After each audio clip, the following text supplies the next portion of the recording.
24년 3학년 1학기 기말고사 다산중학교 거 보겠습니다. 자, 정답부터 볼게요. 1번에 2번, 2번에 3번, 3번에 2번, 4번에 4번, 5번에 3번, 다음 6번, 6번에 5번, 7번에 4번, 8번에 5번, 다음 9번에 3번, 다음 10번에 2번, 11번에 5번, 12번에 1번, 다음 13번에 2번, 14번에 1번, 15번 4번, 다음 16번 4번, 17번 4번, 18번 3번, 19번 4번, 20번 잠깐만 18번에 4번이었고 19번에 5번입니다. 19번에 5번이고 20번에 5번, 21번에 2번, 다음 22번에 2번, 23번 1번, 24번 어디 있어? 24번에 1번 1번이고 25번에 2번, 26번에 3번입니다. 자, 1번부터 문제풀이 해볼게요. 2단원이고요. 2-2 파트 되겠습니다. 자, A, B, C, D, E의 상태를 옳게 연결하는 것은 일단 포화 상태와 불포화 상태를 물어봤고 너무 간단합니다. 자, 이 곡선을 포화 수증기량 곡선이라고 하는데 이 포화 수증기량 곡선에 정확히 점이 찍혀 있다. 이때를 포화 상태라고 하는 거예요. 얘도 포화죠. 그러면 포화 상태는 A와 B고요. 불포화는 C, D, E 이렇게 3개. 1번 문제 쉬웠어요. 넘어갑니다. 자, A, B, C, D, E에 대한 설명으로 옳은 것을 골라보겠습니다. 현재 수증기량이 가장 많은 공기부터 찾을게요. 현재 수증기량은 이거죠. E. 자, 현재 수증기량은 14.7이에요. 그러면 틀렸죠. 이슬점을 비교하면 이슬점 비교해 볼까요? 2의 이슬점은 이슬점이라고 하는 것은 냉각시켰을 때 포화 상태가 되는 그 온도를 이슬점이라고 합니다. 2를 냉각했을 때 이렇게 가죠. 2의 이슬점은 20도, 20도씨. 그 다음에 B와 D가 이슬점이 같죠. B와 D 모두 이슬점은 10도입니다. 10도씨. 그 다음에 A와 C는 이슬점이 0도씨 되겠네요. 0도씨. 자, 그러면 2가 제일 크다. 그쵸? 그 다음에 D와 B가 같다. 다음에 A와 C가 같고 제일 작다. 맞네요. 니은은 맞습니다. 세 번째, 상대 습도를 비교한다. 상대 습도는 일단 포화 상태 A와 B 같은 경우에는 상대 습도가 100%예요. 그쵸? 더 온도가 내려간다. 그럼 이제 응결되기 시작할 거기 때문에 A와 B가 같으면서 BA가 제일 크고 그 다음에 A라고 했네요. 이거 맞을 수가 없어요. 지금 A와 B가 같아야 합니다. 상대 습도가 100%로. 그럼 일단 이것은 A와 B는 이거 틀렸고요. 그 다음에는 포화 수증기량 곡선에 가까울수록 습도가 높으니까 제대로 나타내면 A와 B는 같고 그 다음에 얘가 제일 크면서 E, 다음에 D, 다음에 C. 포화 수증기량 곡선에 가까울수록 습도가 높다고 생각하면 됩니다. 굳이 계산할 필요 없다고 얘기하는 거예요. 자, 그래서 요렇게죠. A와 B가 같고 E, D, C 순으로 가면 된다. 그래서 틀려서. 자, 그래서 상대 습도는 요렇게. 그래서 D것은 틀렸죠. 포화 수증기량을 비교를 해볼게요. 포화 수증기량은 위에 그림을 보고서 자, 30도씨에서 포화 수증기량, 지금 E와 D, C 모두 포화 수증기량은 똑같아야 됩니다. 왜냐하면 이 포화 수증기량은 기온에 따라서 결정되는 건데 기온이 같으면 포화 수증기량은 모두 동일하죠. 자, 세 개 다 포화 수증기량은 27.1입니다. C와 D와 E가 포화 수증기량은 지금 같아요. 그 다음에 B의 포화 수증기량은 7.6, 그 다음에 B였고요. A의 포화 수증기량은 3.8이죠. 요렇게 나타납니다. 그래서 A 요렇게 나타나면 이제 C, D, E가 같으면서 B 그 다음에 A C, D, E, B, A 맞네요. 니은 리을 답은 3번입니다. 다음 3번 문제 볼게요. 그림은 공기가 1kg씩 들어있는 가나다 속의 실제 수증기량입니다. 7g으로 동일한데 기온은 다른 경우를 나타냈어요. 가나다의 상대 습도를 옳게 비교한 것은 어떤 겁니까? 자, 실제 수증기량은 모두 똑같아요. 그렇죠? 그럼 기온이 높아지면 포화 수증기량은 어떻게 되는가? 증가합니다. 기온이 높으면 높아질수록 포화 수증기량은 증가해요. 그래프를 간단하게 그려보면 이렇게 나오죠. 자, 기온이고요. 여기가 포화 수증기량 곡선이기 때문에 포수곡선이라고 보통 불러요. 포수곡선입니다. 기온이 높을수록 포화 수증기량이 더 점점 증가하는 거죠. 이렇게. 자, 그런데 상대 습도를 구하는 공식은 뭐였어요? 습도는 포화 수증기량 분의 현재 수증기량 곱하기 100이란 말이죠. 그러면 포화 수증기량이 커지면 습도는 내려갑니다. 자, 그래서 기온이 올라가면 포화 수증기량이 올라가고요. 습도는 어떻게 됩니까? 습도는 내려간다. 그러니까 상대 습도는 기온이 높을수록 작은 거야. 그러면 가가 습도가 제일 높고 그 다음 나, 그 다음 다 이렇게 가야 되겠죠? 가나다로 가야 됩니다. 기온이 높다고 해서 습도가 높아지는 거 아니에요. 기온과 습도는 반대 양상으로 나타나기 때문에 이렇게 생긴 거 있었잖아요. 요렇게 해가지고 이렇게 되는 거 있었잖아요. 그렇죠? 여기가 새벽에 기온 곡선과 습도 곡선과 이게 이슬점 곡선 나오는 거 있었잖아요. 맑은 날, 그치? 그래서 마지막 습도와 기온은 반대 양상으로 나타납니다. 답은 2번이었어요. 4번 볼게요. 표는 기온의 포화 수증기량 그리고 현재 공기 10kg 있고 현재 기온은 25도씨고 방 안의 공기가 80%가 됐습니다. 현재 수증기량을 알려주지 않았어요.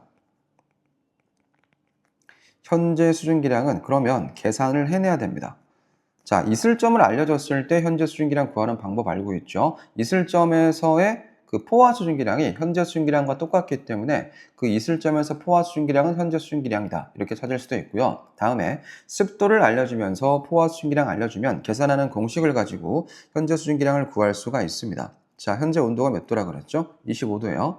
25도씨 현재 포화 수증기량이 20분의 현재 수증기량 몰라요. 곱하기 100 했을 때 습도가 얼마 나왔어요? 80%가 나왔답니다. 자, 그러면 이거 x 구할 수 있겠죠? 그죠?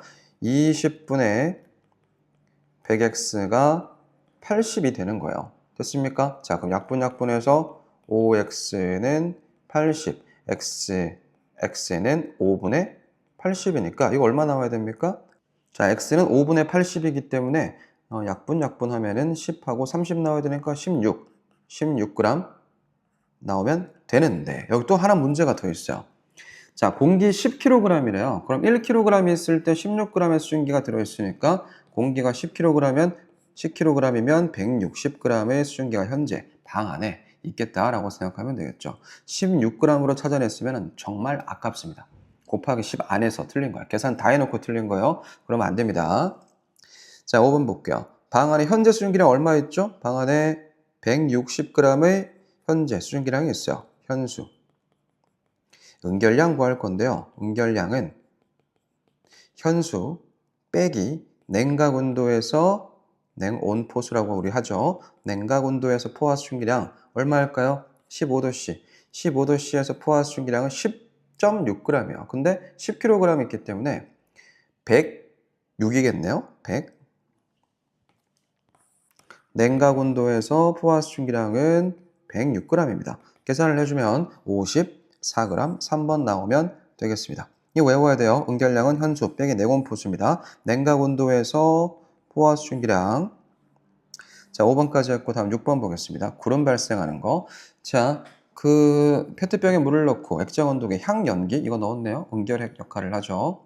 뚜껑을 닫았어요. 간이가압 장치 압축 펌프를 여러 번 눌렀어요. 그 다음에 내부 온도 확인 올라가겠죠. 온도 상승 하고 맑은 상태.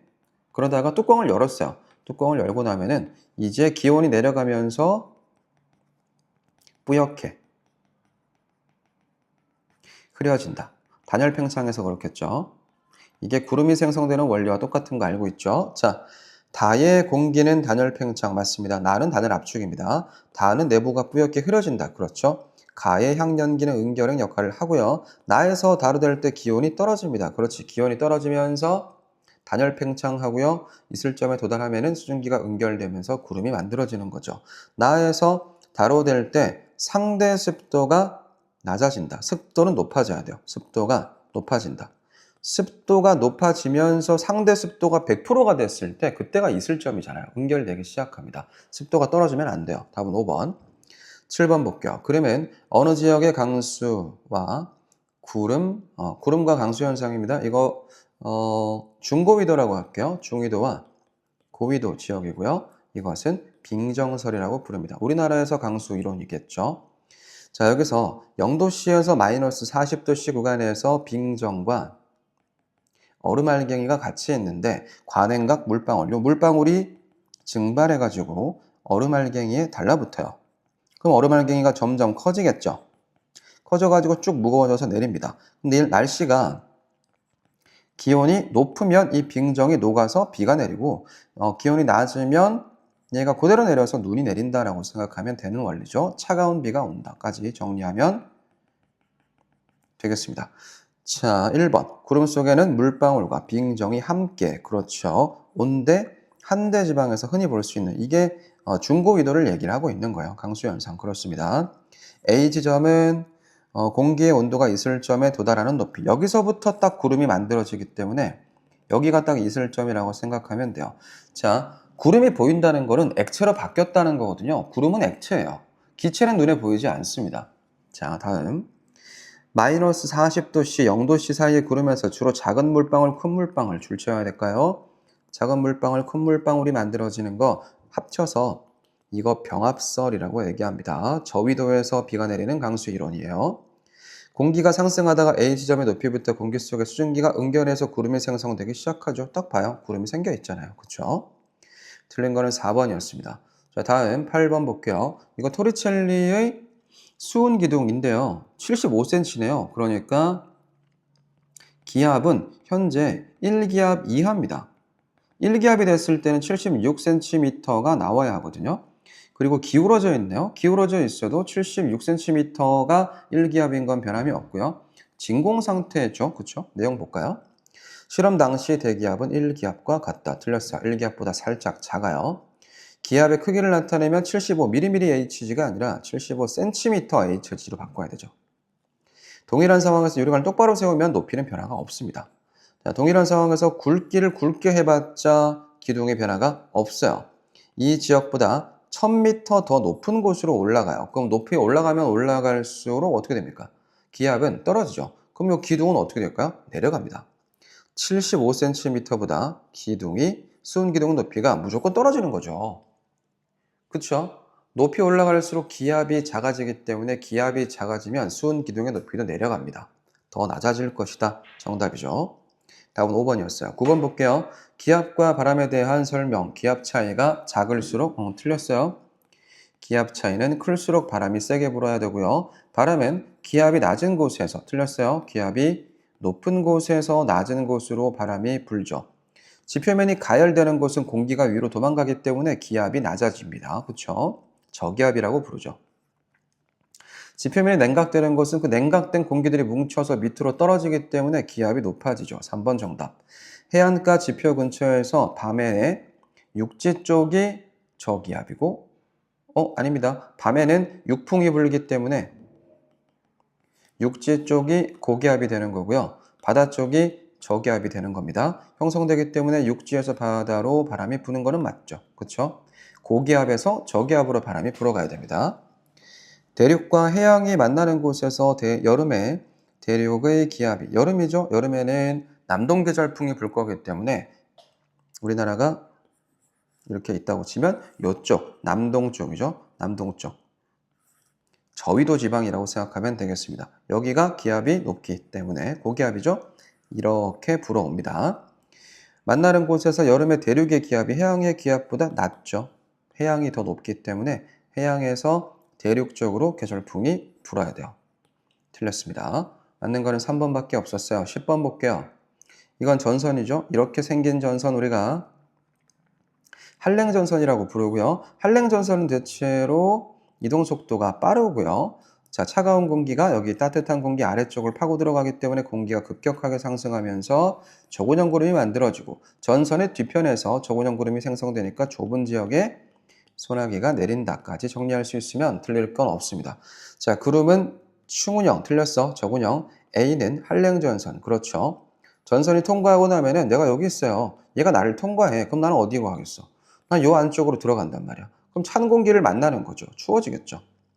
올라간다. 틀렸어. 내려갑니다. 전선 앞쪽에 좁은 지역에 아니죠. 전선 뒤쪽에 좁은 지역에 소나기가 내리고요. 전선 뒤쪽에 넓은 지역의 지속적인 비, 이거는 층운형 구름이 만들어지는 온난 전선의 앞쪽을 얘기합니다. 온난 전선의 앞부분에서 지속적인 비가 내리게 될 겁니다. 맞는 거는 2번밖에 없어요. 11번 볼게요. 자, 그러면 북반구에 위치한 어느 지역의 등압선입니다. 바람은 어디에서 어디로 불까? A가 기압이 더 높고요. B가 기압이 낮기 때문에 A에서 B 쪽으로 바람이 불어가겠습니다. A 지역은 고기압이니까 구름이 생성이 안 되고요. B 지역은 흐립니다. 고기압에서 맑아요. B에서, 자, 고기압에서는 시계 방향으로 불어나가고요. 저기압에서는 시계 반대 방향으로 불어서 들어옵니다. 들어옴. 자, 바람이 시계 방향으로 불어 들어온다. 시계 반대 방향으로 불어 들어와야 되고요. 북반구에서만 나타나는 현상입니다. 남반구에선 바람의 방향이 반대가 돼요. A에서는 바람이 반시계 방향으로, 아니요, 시계 방향으로 불어 나가야 되고요. A에서는 하강, 그렇죠. 공기가 밑으로 깔렸기 때문에 고기압이 된 겁니다. B에서는 상승, 그렇지. 공기가 위로 도망갔기 때문에 저기압이 됐죠. 맞는 건 5번밖에 없었습니다. 자, 12번 볼게요. 계절의 일기도, 이게 어떤 계절인지 파악해야 됩니다. 우리나라가 어디 있을까요? 이렇게 있네요. 이렇게 있어요. 서쪽이 고기압이고 동쪽이 저기압인 걸로 봐서 서고 동조형 기압 배치 겨울입니다. 등압선이 굉장히 촘촘하니까 바람이 세게 불고 있어요. 자, 북서 계절풍이 분다. 겨울에 북서쪽이죠. 북서쪽에서 우리나라 쪽으로 계절풍 맞습니다. 남고 북저, 이거 여름이에요. 북태평양 여름입니다. 한랭하고 다습 아니죠. 건조합니다. 대륙 쪽에는 건조하기 때문에 습하지가 않아요. 자, 이동성 고기압, 이거는 봄, 가을이에요. 제대로 된 것은 1번밖에 없었습니다. 나머지는 다 틀렸어요. 13번 봅니다. 자, 이렇게 생긴 거 우리가 온대저기압이라고 하고요. 북반구 중위도의 봄, 가을철에 나타나는 온대저기압입니다. 날씨가 굉장히 많이 변할 거예요. 자, 여기는 찬 공기, 따뜻한 공기, 여기도 찬 공기가 있을 거고요. 이쪽은 비 옵니다. 소나기. 여기는 날씨가 맑아요. 여기는 찬 공기고 여기 지속적인 비가 내리고 있습니다. 지속적인 비.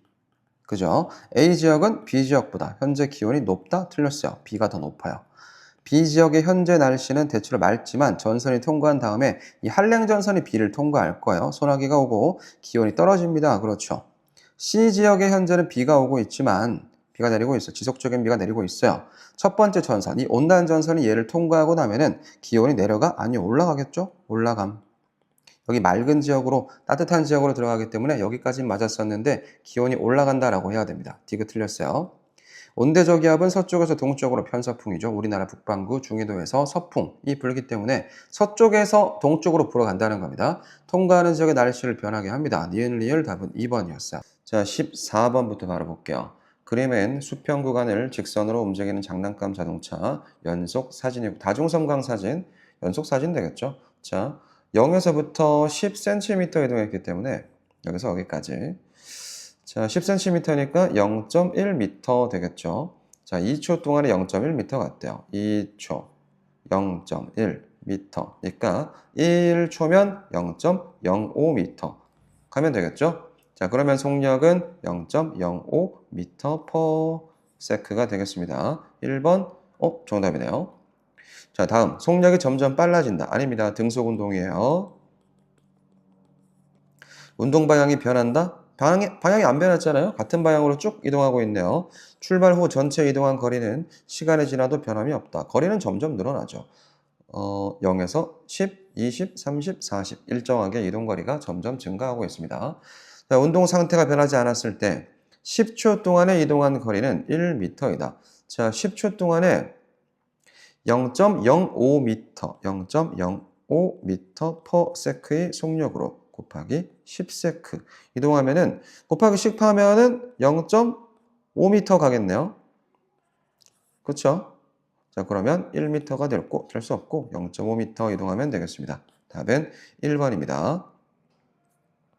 자, 다음 보겠습니다. 15번. 이 장난감 자동차의 운동을 나타내는 그래프, 등속 운동이었단 말이죠. 등속 운동 그래프 우리 두 개 알고 있습니다. 하나, 둘. X축이 시간, Y축이 속력인 그래프가 있을 거고 거리인 그래프가 있을 거야. 자, 시간에 따라서 거리가 일정하게 증가한다. 혹은 시간에 따라서 속력이 변하지 않는다. 됐나요? 뭐를 찾으면 될까요? 속력은 없고 이동거리가 일정하게 증가하는 4번 찾으면 되겠습니다. 어떻게 얘기해 줄 거냐면 얘는 속력이 시간축에 나란한 직선이다 라고 얘기해 주면 되고, 자, 얘는 시간축의 거리가 기울어진 직선, 원점을 지나는 기울어진 직선 이렇게 얘기하면 되겠습니다. 4번. 자, 16번 보겠습니다. 그래프는 어떤 물체의 시간에 따른 이동 거리를 나타냈어요. 속력 구할 수 있겠네요. 자, 여기 지점 구해보겠습니다. 여기는 값이 애매하기 때문에 확인이 안 되고, 어떤 물체가 4초 동안에 얼만큼 이동했을까? 25m 이동했다고 되어 있죠. 그러면은 4세크분의 25m 계산해주면은 6.25m per 세크. 여기서부터 여기까지입니다. 4초 동안에는 6.25m per 세크의 속력, 등속 운동이에요. 이 기울기가 지금 속력이기 때문에 기울기 변화가 없어. 그럼 같은 속력으로 쭉 가고 있다고 보면 되겠습니다. 4초에서 6초 동안에는 이동거리 변동이 없죠. 이동거리가 변하지 않았어. 멈춰 있다는 거야. 정지입니다.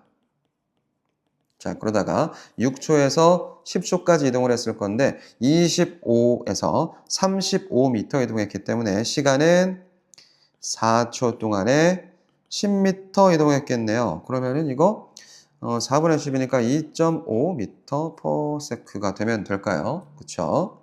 다 됐어요. 자, 그래프의 기울기는 속력을 나타낸다. 그렇죠. 4초에서 6초까지 물체는 정지해 있다. 그렇죠. 6초에서 8초 사이의 물체 속력이 일정하다. 그치? 이 기울기가 자체가 속력이고 기울기가 변하지 않았기 때문에 등속 운동이라고 했었죠. 맞습니다. 0초에서 4초 사이의 물체의 속력이 2.5m per sec 틀렸습니다. 8초에서 10초까지가 2.5m per sec고요. 여기는 6.25m per sec이기 때문에 이건 틀렸고 0초에서 4초까지 사이의 물체의 속력은 6초에서 8초 사이의 물체의 속력의 2.5배이다. 그러면 2.5 곱하기 2.5, 2.25 해보면 될 거, 2.5 해보면 될 것 같은데요. 2.5 곱하기 2.5 하면 얼마 나옵니까? 6.25 맞죠? 그러면 2.5 곱하기 2.5 계산하면은 6.25 맞습니다. 그럼 2.5배 맞아요. 틀린 거는 4번 체크하면 되겠습니다. 17번 볼게요. 자, 그래프는 고속열차와 버스의 속력을 시간에 따라서 나타냈습니다. 고속열차와 버스가 동시에 출발한 지 2시간이 되었을 때 고속열차와 버스 사이의 거리가 얼마인가? 2시간. 여기죠. 고속열차가 얼마나 이동했을까? X축이 시간이고 Y축이 속력인 것으로 봐서 요 넓이가 뭐가 됩니까? 넓이가 이동 거리가 되거든요. 그러면 300km per hour의 속력으로 2시간 이동했기 때문에 600km per가 아니라 600km가 되면 되겠습니다. 자, 고속열차는 600km. 다음 버스는 100km per hour의 속력으로 2시간 갔기 때문에 200km를 이동했다고 볼 수가 있겠습니다. 버스는. 그러면 400km 차이 나죠? 그럼 답은 4번 체크하면 되겠습니다. 자, 18번 볼게요. 지면 부근의 자유낙하 운동에 대한 설명. 시간 속력 그래프는 시간의 축에 나란한 직선. 틀렸습니다. 시간 속력 그래프가 시간 축에 나란한 직선이라는 것은 이렇게 된다는 거야. 이게 시간이고 속력이고. 시간축에 나란한 직선 요건데 아니죠. 자유낙하 운동은 어떻게 되니? 시간에 따라서 속력이 일정하게 증가하는 그래프 나와야 되기 때문에 이렇게 나와야 되죠. 그럼 1번 틀렸습니다. 자, 두 번째, 공기 저항과 중력을 받으면서 아래로 떨어지는 운동이다. 이게 자유낙하 운동의 디폴트가 그냥 기본 값이 진공인 상태라고 가정을 했다라는 걸 다산중학교 설명을 해줬었던 것 같아요. 그러니까 이런 문제가 출제가 될 수가 있는 거야. 공기저항을 받지 않는다라는 게 기본이라는 거죠. 일단 2번 물음표 해놓고요. 완벽하게 틀린 게 있으면은 그걸 찾아보자. 자, 지구에서 자율학하는 물체는 운동 방향과 반대 방향으로 힘이 작용한다. 이건 무조건 틀렸죠. 같은 방향입니다. 중력은 아래쪽, 물체도 아래쪽으로 떨어집니다. 질량이 달라도 자율학하 운동하는 물체들의 시간에 따른 속력 변화는 서로 같다. 속력의 변화량 1초에 9.8m/s. 다 똑같습니다. 답은 4번이네요. 그렇죠? 질량과 관계없이 똑같이 속력이 증가합니다. 4번 체크하면 될 거고, 이 공기저항을 안 받는 게 기본이다. 진공 상태가 기본으로 둔다라는 거. 자, 달에서 자율학하 운동을 할 때 물체의 속력이 1초마다 약 9.8m/s씩 증가하는 것은 달이 아니라 지구이기 때문에 5번도 틀려서 맞는 건 4번입니다. 다음 19번 볼게요. 그림은 지표 부근의 진공에서 쇠구슬과 깃털이 낙하합니다. 1초에 9.8m/s씩 속력이 증가할 거고요. 질량과 관계없이 속력은 일정하게 증가할 겁니다. 자, 깃털은 공기저항, 진공이니까 안 받고 있어요. 공기저항 안 받습니다. 깃털에는 중력이 작용합니다. 그렇기 때문에 물체가 밑으로 떨어지죠. 쇠구슬하고 깃털 둘 다 중력은 작용하고 있습니다. 쇠구슬이 낙하하는 속력은 일정, 틀렸어요. 속력이 일정하게 증가, 1초에 9.8m/s씩. 쌤이 안 쓰고 있는데 여러분들은 써줘야 됩니다. 다 받아 적어줘야 돼요. 그래야 기억하고 암기를 하겠죠. 4번, 질량이 큰 쇠구슬이 깃털보다 바닥에 먼저, 틀렸어요. 이 두 물체는 동시에 바닥에 떨어집니다. 다 적어라 그랬어.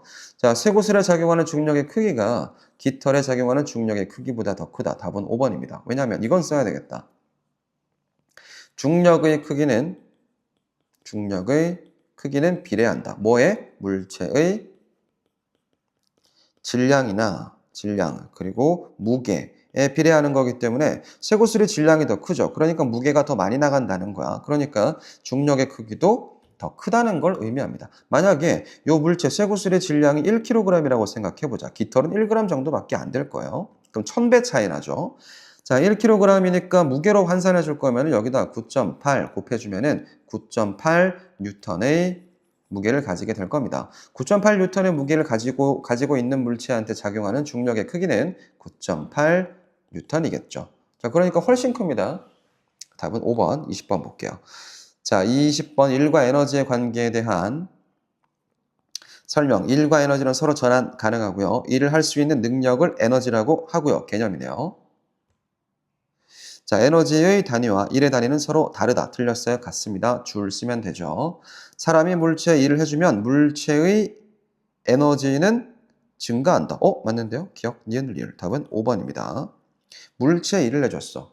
그럼 물체가 일을 받았기 때문에 에너지가 증가하겠죠. 어떤 위치 에너지가 증가하든 운동 에너지가 증가하든 둘 중에 하나는 증가할 겁니다. 기억, 니은, 리을이라서 답은 5번. 다음 21번 볼게요. 그림은 수평면 위에서 질량이 3kg짜리 물체.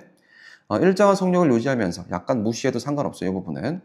사람이 2m를 끌어당기는 동안에 6N이 힘입니다. F. 여기 마찰력에 대한 힘 되겠죠. 마찰력입니다. 얘가 F라는 거 꼭 기억해야 되고. 자, 나무도막의 무게는 3kg이라고 했기 때문에 3kg 곱하기 9.8 해주면은 29.4N. 기억은 틀렸다. 다음. 자, 사람이 나무도막을 끌어당기는 힘의 크기는 6N이다. 그쵸. 힘의 크기 6N. F 6N 맞습니다. 이 나무도막을 2m 끌어당기는 동안 사람이 한 일의 양은 W는 F 곱하기 S로 계산하니까 F가 6N. 얼마나 끌어당겼어? 2m. 2m 끌어당겼기 때문에 12줄이 돼야 되는데 18줄이라고 했으니까 틀렸죠? 답은 니은만 맞아서 2번입니다. 다음. 22번 볼게요. 그림과 같이 500g짜리 물체. 500g이니까 0.5kg일 거고요. 곱하기 9.8 해주면은 4.9N이 이 물체의 무게가 되겠다. 일단 이거부터. 자, 중력에 대해서 일을 하는 경우다. 물체를 들어 올리는 것은 중력에 대해 일을 하는 것 맞습니다. 물체가 밑으로 낙하하는 것은 중력이 일을 하는 거고요. 물체를 들어 올리는 힘의 크기는 4,900N이 아니고요. 4.9 9N이죠. 이거 단위 환산을 안 했을 때 이렇게 돼요. 500g을 0.5kg으로 바꿔줘야 돼요. 환산해주고 계산해야 됩니다. 물체를 들어올리는 힘의 크기는 물체의 무게와 같다. 이거 맞죠? 그쵸? 이거 맞는 거 그럼 1번하고 3번 맞고 틀린 거 2번이었고요. 자, 바닥이 기준면일 때 물체의 중력에 의한 위치 에너지 9.8 mH니까 9.8 곱하기 질량 0.5kg 곱하기 h는 1m니까 4.9줄 맞습니다. 증가한다죠? 그치, 위치 에너지가 4.9줄 증가했고 내가 2를 4.9줄 해준 거죠. 위 사람이 같은 방법으로 더 무거운 물체를 1m 들어 올리려면 2를 더 많이 해줘야 되겠죠? 더 많은 일을 해줘야 된다. 그쵸? 다 맞고 틀린 거는 2번이었습니다. 단위 환산 안 한 거 체크 잘해주면 됩니다. 23번 볼게요. 자, 그림은 질량이 1kg인 물체가 옥상 바닥에 놓여 있는 모습입니다. 기준면이 각각 옥상 바닥부터 기준면, 베란다 바닥, 두 번째 지면일 때 물체의 중력에 의한 위치 에너지. 일단 옥상 바닥부터 볼게요. 이 물체가 옥상 바닥의 기준면이야. 그러면 얘는 위치 에너지가 없어요. 0입니다. 빵, 빵. 그쵸? 그쵸? 기준면에서 높이가 없는 거기 때문에 0이고요. 그 다음 베란다 바닥을 기준면으로 잡았을 때는 얘는 여기가 3m니까 2m 높이에 있는 거야. 그럼 9.8 곱하기 1kg 곱하기 2m 계산해주면 19.6줄이죠. 자, 다음에 지면을 기준으로 봤을 때는 5m 위에 있는 거기 때문에 9.8 곱하기 1kg 곱하기 5 계산해주면 49줄이기 때문에 1번입니다. 넘어갈게요. 자, 24번 보겠습니다. 4kg짜리 물체 A는 2m/s의 속력, 1kg짜리 물체 B는 4m/s의 속력으로 운동하고 있어요. A와 B의 운동 에너지 몇 배인가? 몇 대 몇인가? 이거 구하면 되겠죠. 자, A 같은 경우 볼게요. A는 질량이 4kg이고 속력이 2m/s이고요. 앞에 2분의 1 곱하면 운동 에너지 구하는 거겠죠. B는 2분의 1 해놓고 일단 질량이 1kg입니다. 곱하기 4m/s의 제곱. 여기도 제곱이겠죠? 이거 계산하면은 운동 에너지를 구할 수가 있어요. 이렇게 계산해도 상관없고 검산까지 할 수 있는데 자, 먼저 2분의 1은 어차피 곱할 거기 때문에 얘를 계산 안 해도 돼. 냅둬도 되고 얘는 4kg이고 얘 1kg이기 때문에 4배 차이 나죠? 얘가 4분의 1배. 그 다음에 2에 제곱하면 여기 4 나올 거고 4에 제곱하면 16이기 때문에 여기는 4배. 그러니까 4분의 1배, 4배에서 A와 B가 지금 운동 에너지의 값이 똑같아요. 자, 이렇게 계산하는 방법이 있고 그냥 아예 계산을 해버려도 되죠. 2분의 1 곱하기 4 하면은 2죠. 2, 4, 8 줄이고 얘도 2분의 1 곱하기 1 하면은 0.5일 거고요. 4, 4, 16 곱하기 0.5 하면은 8이죠. 똑같아요. 그래서 어떻게 계산하든지 상관없습니다. 두 번 다 해보는 게 좋을 것 같아요. 자, 이렇게 계산하면 되겠습니다. 다음. 자, 25번 보겠습니다. 그림은 마찰이 없는 바닥면 위에 정지해 있는 어떤 물체, 질량이 8kg, 2m미로써 F를 가해줬는데 F를 몰라요. 자, 물체의 속력이 4m/s가 됐답니다. 이거 식 세울 수 있어야 되겠죠. W는 F 곱하기 S는 2분의 1 곱하기 M 곱하기 V의 제곱이 2K 운동 에너지가 된다. 자, 지금 우리가 구하고 싶은 것은 가해준 힘, 얘를 구하는 거란 말이야. 나머지 값들은 전부 나와 있어요. 자, 그럼 대입을 해볼게요. F는이 아니다. F 곱하기 이동거리 2m는 2분의 1 곱하기 질량이 8kg 곱하기 속력은 4m/s의 제곱에서 F를 구할 거기 때문에 자, 먼저 F만 남기고 이 계산식이 있을 때는 여러분들이 계산하기 편한 방법으로 계산을 해버리면 됩니다. 숫자가 안 커지는 게 제일 좋더라고요. 그래서 2분의 1 하고 8을 곱해서 나눠주니까 4죠. 4입니다. 4를 만들어 놓고 그 다음에 2를 반대쪽으로 좀 보내버릴게요. 자, 그러면은 2죠. 4하고 2 나눠서 2 남았어요. 그럼 F는 2 곱하기 4의 제곱이죠. 그럼 4의 제곱은 16이고 16 곱하기 2 하면 32 나오니까 F는 32 뉴턴 이렇게 나오면 됩니다. 답은 2번이었습니다. 잘 이해가 안 되면은 다시 돌려보면 되잖아. 우리 돌려보는 기능이 있잖아요. 그냥 다시 돌려보세요. 계속. 그리고 이 문제를 혼자서 풀어볼 수 있어야 됩니다. 다음 26번 볼게요. 자, 그림은 일정 높이에 있는 추가 낙하하면서 나무도막을 밀어내는 실험 장치입니다. 이에 대해서 옳은 것을 골라볼게요. 얘는 어떤 일정 높이 위에 있기 때문에 이 P, 위치 에너지를 갖고 있겠죠? 얘가 쭉 낙하하다가 나무도막을 밀어버리면 어떻게 될까? 2를 해주겠죠. 그쵸?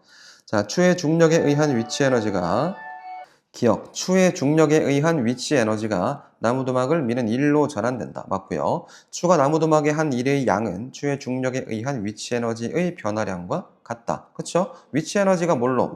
여기 1로 전환됐을 거 아니니? 그쵸? 위치 에너지가 처음에 운동 에너지로 전환됐다가 이 운동 에너지에 의해서 일을 하는 거긴 합니다. 이 변화량과 똑같아요. 자, 다음에 높이는 변하지 않고 일정할 때 추의 질량이 달라지면 위치 에너지가 달라질 거란 말이야. 그러니까 해주는 일의 양도 달라지겠죠. 근데 일의 양이 같다고 했기 때문에 이것은 틀렸습니다. 기억, 니은이라서 3번 체크하면은 다산 중 3단원 파트 문제가 끝났습니다. 여기까지.